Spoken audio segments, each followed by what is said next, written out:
Student, अब हम बात करते हैं दूसरे Mendelian disorder that is known as in short PKU और पूरा नाम होता है फिनाइल कीटोन्यूरिया। ओके, शॉर्ट में इसको PKU भी लिख देते हैं। ये भी एक इनबॉर्न मेटाबॉलिक डिसऑर्डर होता है जो कि ह्यूमंस में होता है। इनबॉर्न मीन्स कि जन्म के समय से ही उनमें ये डिसऑर्डर हो जाता है। अब इसका टाइप पूछा जाए कि सेक्स लिंक्ड है या ऑटोसोमल, तो ये भी ऑटोसोमल रिसेसिव डिसऑर्डर होता है।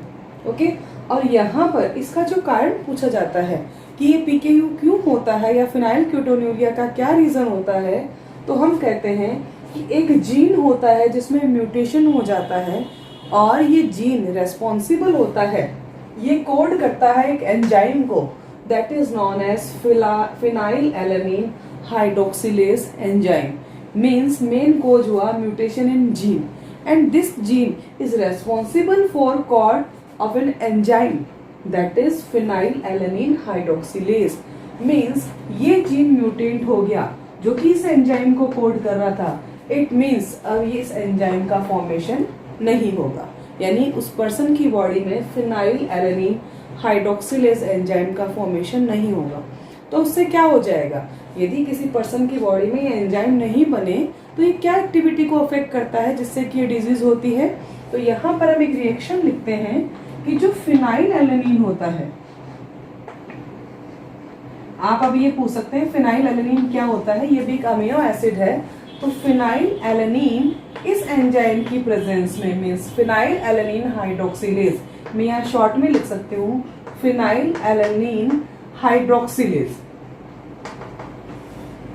इस एंजाइम की प्रेजेंस में जो फिनाइलएलेनिन होता है वो टायरोसिन में कन्वर्ट होता है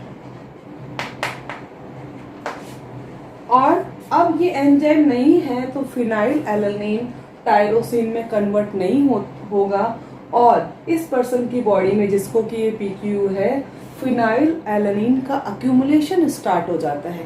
मीन्स फिनाइलएलेनिन का डिपोजिशन बहुत ज्यादा होता है।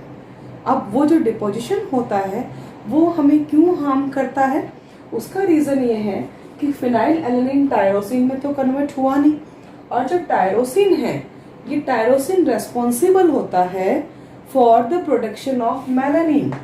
मीन्स ये मेलानिन को बनाता है और जब टायरोसिन ही नहीं बना तो मेलानिन का फॉर्मेशन भी नहीं होगा। तो इसी कारण से उस पर्सन में मीन्स हम इसमें ये भी कह सकते हैं एक सिंगल जीन जो है ना बहुत सारे फिनोटिपिक कैरेक्टर को अफेक्ट करता है। देखो सिर्फ एक जीन अफेक्ट हुआ था, एक जीन में म्यूटेशन हुआ, अब उसके क्या क्या फिनोटिपिक अफेक्ट आएंगे। हमने ये कहा मेलानिन नहीं बना, तो मेलानिन नहीं बना तो उसमें डिग्रेडेशन हो गया, डिग्रेडेशन ऑफ पिगमेंट्स, यानी पिगमेंट नहीं बने।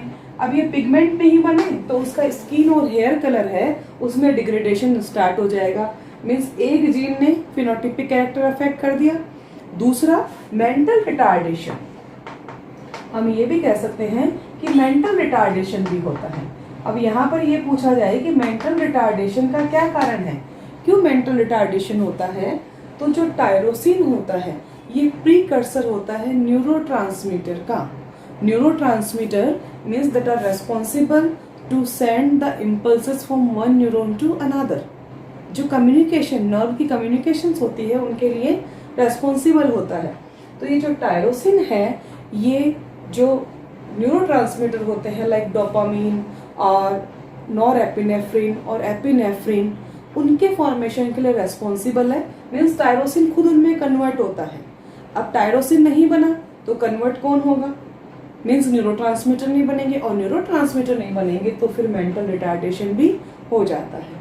तो इस तरह से इस डिजीज में एक सिंगल जीन के अफेक्ट होने से जो फिनोटिपिक कैरेक्टर होते हैं वो अफेक्ट होते हैं और ये जो पर्सन होता है ये मेंटल रिटायर्ड भी होता है। मीन्स इसके ब्रेन का डेवलपमेंट इतना अच्छा नहीं होता, शुरू में तो पता नहीं लगता लेकिन बर्थ के कुछ टाइम बाद में ये पता लगने लग जाता है कि इसकी मेंटल ग्रोथ इतनी अच्छी नहीं हो रही है। ओके, तो यहाँ पर मेन रेस्पॉन्सिबल रीजन रहा फिनाइलएलेनिन हाइड्रोक्सिलेज का नहीं बनना, जिसके कारण इसका अक्यूमुलेशन होता गया और ये अक्यूमुलेट होता है, बॉडी एब्जॉर्ब भी नहीं कर पाती ज्यादा इसको और फिर यूरिन के थ्रू ये बॉडी से पास आउट होता है, मतलब किडनी इसको बाहर निकालती रहती है। ओके, तो ये था हमारा टॉपिक अबाउट फिनाइल क्यूटोन्यूरिया, जो कि एक मेंडेलियन डिसऑर्डर था, ऑटोसोमल रिसेसिव डिसऑर्डर।